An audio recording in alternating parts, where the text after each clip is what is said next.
ಎಲ್ರಿಗೂ ನಮಸ್ಕಾರ. ನಾನು ಗೋಪಿ ಕೆ ಕುಮಾರ್ ಕಿಸನ್ ಚಾನಲಿಂದ ಮಾತಾಡ್ತಾ ಇದ್ದೀನಿ.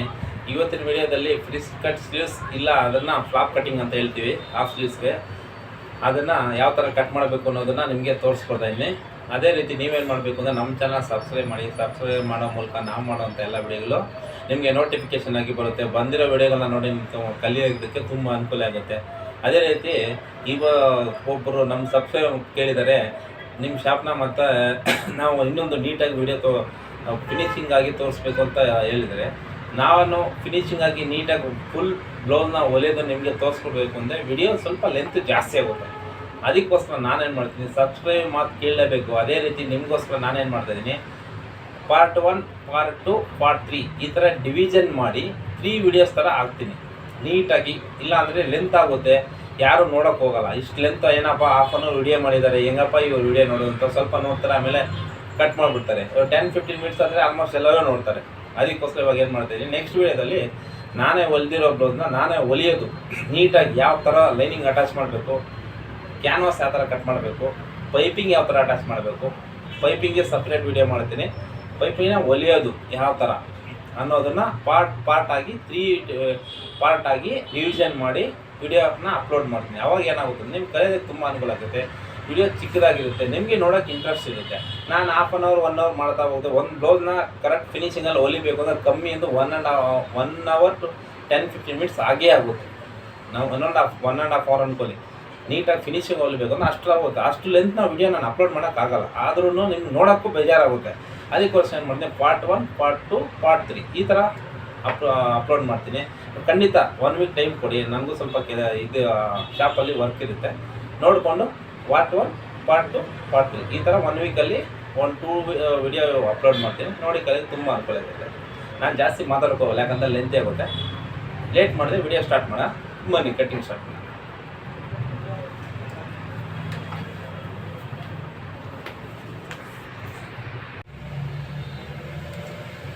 ಇವತ್ತಿನ ವಿಡಿಯೋದಲ್ಲಿ ಹಾಫ್ ಸ್ಲೀವ್ಸು, ಇದನ್ನು ಫ್ಲಾಪ್ ಕಟ್ಟಿಂಗ್ ಅಂತಾರೆ, ಇಲ್ಲ ಫಿಶ್ ಕಟ್ಟಿಂಗ್ ಸ್ಲೀವ್ಸ್ ಅಂತಾರೆ. ಈ ಸ್ಲೀವ್ಸ್ನ ಕಟ್ ಮಾಡೋದು ಹೇಗೆ ಅಂತ ತೋರಿಸ್ಕೊಡ್ತಾ ಇದ್ದೀನಿ. ಈ ಥರ ನ್ಯೂಸ್ ಪೇಪರ್ ತೊಗೊಳ್ಳಿ. ಪೇಪರ್ ಏನಕ್ಕೆ ಅಂತಂದರೆ, ಡೈರೆಕ್ಟಾಗಿ ಬಟ್ಟೆ ಮೇಲೆ ಕಟ್ ಮಾಡಿದ್ರೆ ನಿಮಗೆ ಎಡವಟ್ಟಾಗುತ್ತೆ, ಬಟ್ಟೆ ವೇಸ್ಟ್ ಆಗುತ್ತೆ, ಅಲ್ಲ ಲೈನಿಂಗ್ ವೇಸ್ಟ್ ಆಗುತ್ತೆ. ಚಿಕ್ಕ ಸ್ಲೀವ್ಸ್ ಆಗಿರೋದ್ರಿಂದ ನೋಡಿ ಈ ಥರ ಡಬಲ್ ಮಾಡ್ಕೊಳ್ಳಿ. ಡಬಲ್ ಮಾಡ್ಕೊಂಡಾದ್ಮೇಲೆ ಮತ್ತೆ ಇದನ್ನು ಡಬಲ್ ಮಾಡ್ಕೊಳ್ಳಿ. ಆವಾಗ 2 ಸ್ಲೀವ್ಸ್ ಆಗುತ್ತೆ ನೋಡಿ. ಡಬಲ್ಲು 2 ಸ್ಲೀವ್ಸ್ ಕಟ್ ಮಾಡಿದ್ರೆ 1 ಸ್ಲೀವ್ಸ್ ರೆಡಿ ಆಗುತ್ತೆ. ಹೆಂಗೆ ಅಂತಂದರೆ ಅದನ್ನು ತೋರಿಸ್ತೀನಿ. ಒಂದೇ ಒಟ್ಟಿಗೆ ಡೈರೆಕ್ಟಾಗಿ ನೀವು ಬಟ್ಟೆ ಮೇಲೆ ಕಟ್ ಮಾಡೋಕ್ಕೆ ಹೋದರೆ ಅದೇನಾಗುತ್ತೆ ಅಂದರೆ ಬಟ್ಟೆ ವೇಸ್ಟ್ ಆಗುತ್ತೆ, ಇಲ್ಲ ಲೈನಿಂಗ್ ವೇಸ್ಟ್ ಆಗುತ್ತೆ. ಸುಮ್ಮನೆ ಏನಕ್ಕೆ, ನ್ಯೂಸ್ ಪೇಪರಲ್ಲಾದರೆ ಒಂದು ಪೇಪರ್ ತಾನೇ, ಏನಾಗಲ್ಲ, ನೀಟಾಗಿ ಬರುತ್ತೆ. ಫಸ್ಟು ಒಂದು ಮಾಮೂಲಿ ಸ್ಟ್ರೈಟ್ ಲೈನು, ಅದಾದಮೇಲೆ ಮಾರ್ಜಿನ್ನು ನಾವು ಹೊಲಿತೀವಲ್ಲ ಅದಕ್ಕೆ ಮಾರ್ಜಿನ್ಗೆ 1 line. Next measurement. Sleeve length ಎಷ್ಟಿದೆ, 5 ಇಂಚಿದೆ, 5.5. ಇಲ್ಲೊಂದು ಅರ್ಧ ಇಂಚ್ ಮಾರ್ಜಿನ್ ಬೇಕಲ್ಲ, ಅದಕ್ಕೆ 5.5. ಆಮೇಲೆ ಆಲ್ಮೋಸ್ಟ್ 16 ಇರೋದ್ರಿಂದ 3/4 ಮಾಡಿ ಸಾಕು. ಸೇಮ್ ಇಲ್ಲೂ ಅಷ್ಟೇ 3/4. ಸ್ಲೀವ್ಸ್ ಎಷ್ಟೇ ಇದ್ರೂ ಇಲ್ಲಿಂದ ಇಲ್ಲಿಗೆ ಆರ್ಮೋಲ್ 16-16.5 ಇದ್ದರೆ 3/4 ತೊಗೊಳ್ಳಿ ಸಾಕು. ಅವಾಗ ಏನಾಗುತ್ತೆ ಅಂದರೆ ರಿಂಕಲ್ಸ್ ಬರ್ತೀರ ಪರ್ಫೆಕ್ಟಾಗಿ ಬರುತ್ತೆ. ಸ್ಲೀವ್ ಲೂಸ್ 13, ಇದು ಸೇಮ್ 16.5 ಇದೆ. 1/4 ಇಂಚ್ ಕಮ್ಮಿ ಇಟ್ಕೊಳ್ಳಿ, ಯಾಕಂದರೆ ಅದು ಶೇಪ್ ಬರುತ್ತಲ್ಲ ಇಲ್ಲಿ, ಆ ಶೇಪ್ಗೆ 1/4 ಇಂಚ್ ಬೇಕು. ಸೇಮ್ ಒಂದು ಲೈನು, ಇದು ಎಕ್ಸ್ಟ್ರಾ ಮಾರ್ಜಿನ್ಗೆ ಅರ್ಥ ಆಯ್ತಲ್ಲ. ನೆಕ್ಸ್ಟು ಕಟಿಂಗ್ ಮಾಡಿ.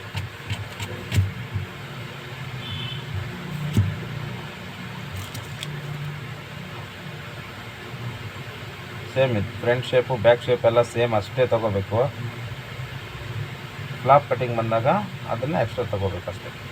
ನೋಡಿ ಇಲ್ಲಿ ಎಸ್ ಶೇಪಲ್ಲಿ ಅರ್ಧ ಇಂಚ್ ಮಾತ್ರ ಡಿಫ್ರೆನ್ಸ್ ಬರಬೇಕಷ್ಟೇ, ಜಾಸ್ತಿ ಏನು ಬರೋಂಗಿಲ್ಲ. ಸೇಮ್ ರೆಗ್ಯುಲರ್ ಹೆಂಗೆ ಕಟ್ ಮಾಡ್ತೀವಿ ಅಷ್ಟೇ. ಇದು ಇನ್ನೂ ಸೇಮ್ ಇಲ್ಲಿ ಮಾರ್ಜಿನ್ ಎಕ್ಸ್ಟ್ರಾ ಇರುತ್ತಲ್ಲ ಅದನ್ನೇ ಕಟ್ ಮಾಡಬೇಕು.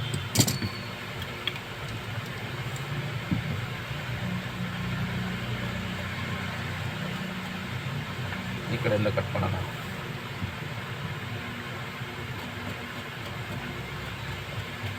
ಮಾರ್ಕ್ ಮೇಲೇ ಬ್ಯಾಕ್ ಶೇಪ್ ಕಟ್ ಮಾಡ್ಕೊಳ್ಳಿ ನೀಟಾಗಿ.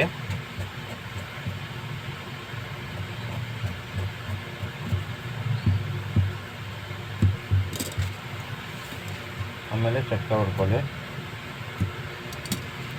ಆಮೇಲೆ ಹಿಂಗೆ ಓಪನ್ ಮಾಡಿಬಿಟ್ಟು ಇಲ್ಲೊಂದು ಚಟ್ಕ ಹೊಡ್ಕೊಳ್ಳಿ ಸೆಂಟ್ರದ್ದು.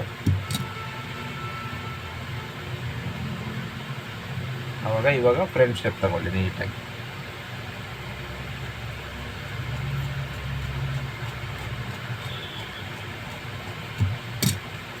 ನೋಡಿ ಎಸ್ ಶೇಪಲ್ಲಿ ಇಷ್ಟೇ ಬರಬೇಕು, ಮಾರ್ಜಿನ್ ಜಾಸ್ತಿ ಎಲ್ಲ ತೆಗಿಬಾರ್ದು.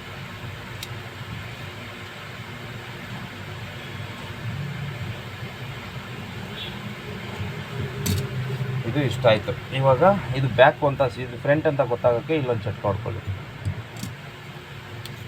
ಆಯ್ತಲ್ಲ, ನೋಡಿ 2 ಸ್ಲೀವ್ಸ್ ರೆಡಿ ಆಯಿತು. ಇವಾಗ ಒಂದರಲ್ಲಿ ಫ್ರಂಟ್ ಬರುತ್ತೆ, ಇನ್ನೊಂದರಲ್ಲಿ ಬ್ಲ್ಯಾಕ್ ಬರುತ್ತೆ. ಆವಾಗ 2 ಸೇರಿ 1 ಸ್ಲೀವ್ಸ್ ರೆಡಿ ಆಗುತ್ತೆ. ಇವಾಗ ಇದು ಫ್ರಂಟ್ ಈ ಕಡೆ ಚಟ್ಕ ಹೊಡೆದಿದ್ದೀವಿ, ಇದರಲ್ಲಿ ಫ್ರಂಟ್ ಕಟ್ ಮಾಡ್ಕೊಳ್ಳೋಣ. ಫ್ರಂಟ್ ಪೀಸ್ ಬರುತ್ತೆ. ಇವಾಗ ಅಂದಾಜಾಗಿ ಇಲ್ಲಿಂದ ಒಂದು 2.5 ಇಂಚ್ 3 ಇಂಚ್ ಹಾಕ್ಕೋಬೇಕು, ಅದು ಶೇಪ್ ಕಾಣಿಸ್ಬೇಕು ಅಂತಂದರೆ.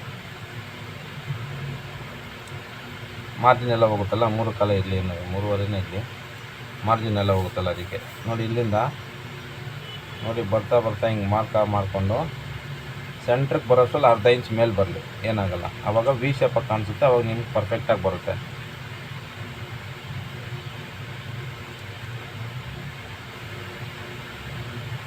ನೋಡಿ ಹಿಂಗೆ ಇಲ್ಲಿಂದ ಸ್ಟ್ರೈಟ್ ಬರಬೇಕು. ಈ ಸೆಂಟ್ರ್ ಬರೋಷ್ಟರಲ್ಲಿ 1/2 ಇಂಚ್ ಮೇಲೆ ಬರಬೇಕು, ಹಿಂಗೆ ವಿ ಶೇಪ್ ಥರ ಹಿಂಗೆ ರೌಂಡಾಗಿ ಹಿಂಗೆ ಎತ್ಕೋಬೇಕು, ಆವಾಗ ನಿಮ್ಗೆ ಪರ್ಫೆಕ್ಟಾಗಿ ಬರುತ್ತೆ.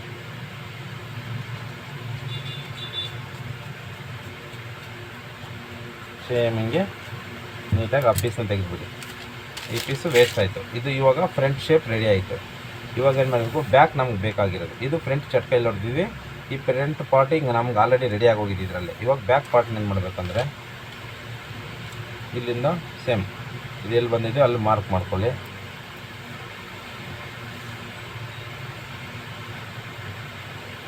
ಅಷ್ಟೇ. ಇದು ಸೆಂಟರ್ ಬರೋಷ್ಟರಲ್ಲಿ 1/2 ಇಂಚ್ ಮೇಲೆ ಬಂದಿದೆ. ನಾವೇನು ಮಾಡ್ತೀವಿ, ಸೇಮ್ ಅದೇ ಥರ ನೀಟಾಗಿ ಬ್ಯಾಕ್ ಪೀಸ್ನ ಕಟ್ ಮಾಡ್ಕೊತೀವಿ.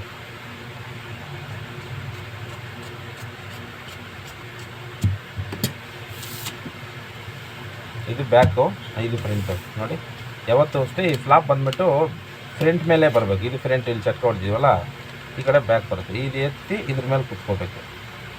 ನೋಡಿ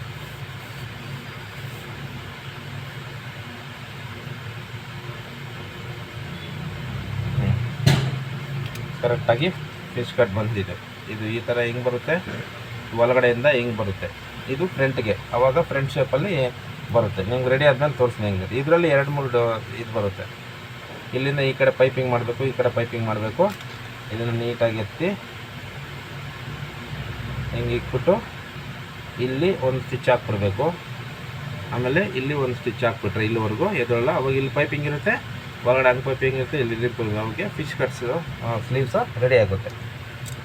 ಇಷ್ಟು ಇವತ್ತಿನ ವಿಡಿಯೋದಲ್ಲಿ. ಇಷ್ಟ ಆದರೆ ಲೈಕ್ ಮಾಡಿ, ಶೇರ್ ಮಾಡಿ, ಇಲ್ಲ ಡೌಟ್ ಬಂದು ಅಂದರೆ ಕಾಮೆಂಟ್ ಮಾಡಿ, ಇಲ್ಲ ಡಿಸ್ಪ್ಲೇ ಮೇಲೆ ಕಾಣಿಸ್ತಾರೆ ನಂಬರ್ಗೆ ವಾಟ್ಸಪ್ಪಲ್ಲಿ ವಾಯ್ಸ್ ರೆಕಾರ್ಡಿಂಗ್ ಮಾಡಿ ನಿಮ್ಗೆ ಏನು ಡೌಟ್ ಇದೆಯೋ ಅದನ್ನು ನಾನು ಮತ್ತೆ ಇನ್ನೊಂದು ವಿಡಿಯೋ ತೆಗೆದು ಹಾಕ್ತೀನಿ.